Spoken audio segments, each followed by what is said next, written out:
How is it that being anxious can make you not want to play your sport anymore?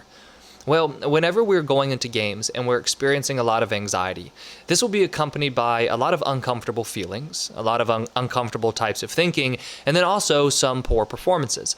So it's very natural that we see anxiety cause athletes to not want to play their sport anymore. So in this episode, I want to go over why this really happens. So what's the core reason why this anxiety is taking away the fun from the game for you? And then I also want to go over some tips that you can use to reclaim that joy when you play, especially if you're experiencing a lot of anxiety.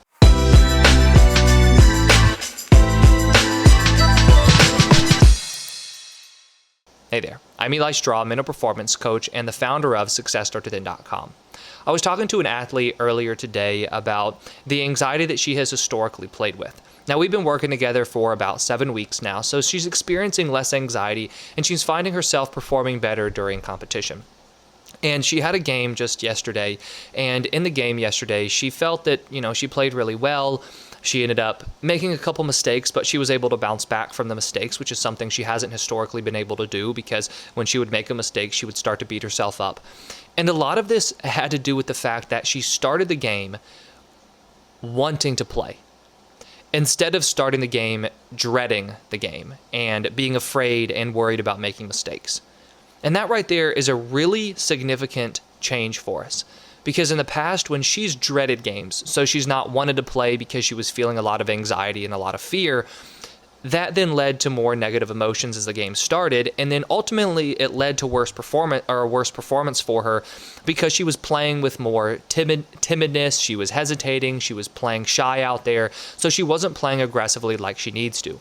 But in the game yesterday, she started the game wanting to play, so she had more aggressiveness and she had more confidence in herself. So why was it that she was able to go from not wanting to play to wanting to play? And how is it that this idea of not wanting to play was caused by anxiety in the past? Well, to answer the first question, she went from not wanting to play to wanting to play because, number one, she took a couple weeks off, so that helped, but also she changed her thinking, which is something that I'm going to talk more about later. But the main reason that she wasn't wanting to play in the past had to do with the anxiety that she was experiencing. Now, as an athlete myself, I experienced a ton of anxiety, so I can say from firsthand experience that when you're experiencing anxiety and playing with this anxious mind, it sucks, right? It's awful. The feeling is awful when you play. The effect it has on your performance is embarrassing. It's frustrating. And so naturally, it starts to take away the fun from the game for us. And one of the main reasons that this happens is because of the actual feeling that we get when we are anxious. So when I'm working with athletes, I start to talk about the difference between nervousness and anxiety, and how a lot of times, that nervous feeling is that butterfly feeling in your stomach, but anxiety tends to be the worries that we have mentally. But anxiety is also an intense version of nerves felt physically. So that's that significant churning feeling in your stomach. Maybe your hands start to shake, your legs shake. If you're talking to other people, maybe your voice shakes. Maybe your heart's racing a lot. So we experience those physical symptoms. And as you're experiencing those physical symptoms, and you experience them game after game after game after game, naturally that starts to get tiring. So then you start to think, well, what's the point? Why am I going out here and playing if I'm just constantly feeling anxious?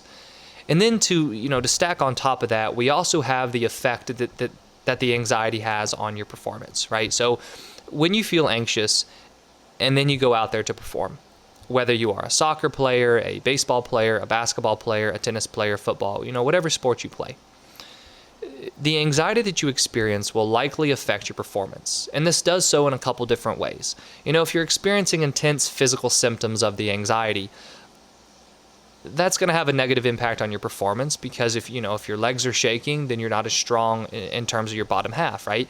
If you're dizzy or you're lightheaded, you're not going to be as quick to react to things. So we do see the physical symptoms affect your performance. But because you're so worried about what's going to happen and make mistakes, we'll also see an effect happen within your game and on your performance because of those worries. And typically this is going to come in the form of either trying to over-control and force the results, so you're performing really tense and you're trying to force what's going to happen. Or you end up holding yourself back because the anxiety morphs into fear, and now you're more afraid of making mistakes, so you're playing timidly, you're not playing aggressively, and you're holding yourself back. And again, if you do that over and over and over again, game after game after game, of course you're not going to want to play as much anymore, right? And you're not going to have as much fun. And then if this ends up leaking into practices, so during practice, you're worried about your coaches, you're worried about your teammates, and you're just concerned with everything, that other people are thinking, everything in terms of the result of your performance, you're just not going to be as focused on your game, and you're not going to be enjoying the game as much anymore. So over time, this anxiety is going to eat away at the joy that you have for your game. And like me and this athlete we're talking about today, this then becomes kind of a chicken and the egg scenario, because the more that you don't enjoy the game, the more you dread the game. So then the more anxiety you have, the less you enjoy the game. And it becomes, just this really frustrating cycle that you experience. But like she was able to do, there is a possibility for you to reduce this anxiety, bring some of that want to and some of that joy back into the game for you, and then to create a different cycle. And this different cycle is more of a positive one. It's where you are experiencing less anxiety, you play more aggressively, play more confidently, you play better, and so then you want to play more in the future and you experience less anxiety. But for her, like I was saying earlier, the main change happened because she changed the way that she was thinking leading into the game. So in the past, when she's been feeling so much anxiety, her thoughts had been centered around not wanting to make mistakes, wondering what coach was going to think of her, and thinking how embarrassing it would be if she did make a mistake. Those were the types of thoughts she had going into the game. And so then, to add on top of that, she also started thinking, when's the season going to be over? I'm sick of playing. I really don't want to have to go out there today. So we could classify that type of thinking as negative or pessimistic thinking. But going into the game yesterday, something changed. She really focused on having better thoughts, and she was thinking things like, I'm excited to go out here and play. I can't wait to get back out there on the field. It's been a while. I'm excited to go help my team. I just want to enjoy myself. I'm just going to focus on playing hard. So number one, she was less focused on the result of her performance, and then also she was telling herself that she's more excited, that she wants to play more. So then in our conversation today, we were going over how she can continue to make this change moving forward. And I said the main thing you want to focus on is how you're thinking about your game ahead of the time, right? Even if you feel like you are nervous, even if you feel like you're not, as excited as you've ever been to go play the next game, you want to tell yourself that I'm looking forward to it. I'm excited to go play. And this isn't that you're trying to convince yourself of something that's not true, but it's because we understand that the way we think leading into games is going to create the mindset that we have as the game begins. And when I was talking earlier about why anxiety causes us as athletes to not enjoy our sport anymore, one of the main reasons is because when we're so worried, we're so anxious, that type of thinking, it just gets tiring. And you're just tired of dreading your performance. You're just tired of worrying about what your coaches think or what your teammates think.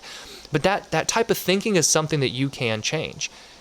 That by no means it's an easy thing to change, but it is possible for you to be able to change that type of thinking going into games. Can you take your thinking from being more pessimistic and negative, and can you turn it into more of a positive type of thinking where you think, I'm looking forward to the game, I want to go out here and play. And that's going to start bringing back some of that joy that you experience. Now, there are many other ways that you can work on overcoming sports performance anxiety. And so what I've done right here is I've linked another video that goes into detail on different tools and techniques that you can do.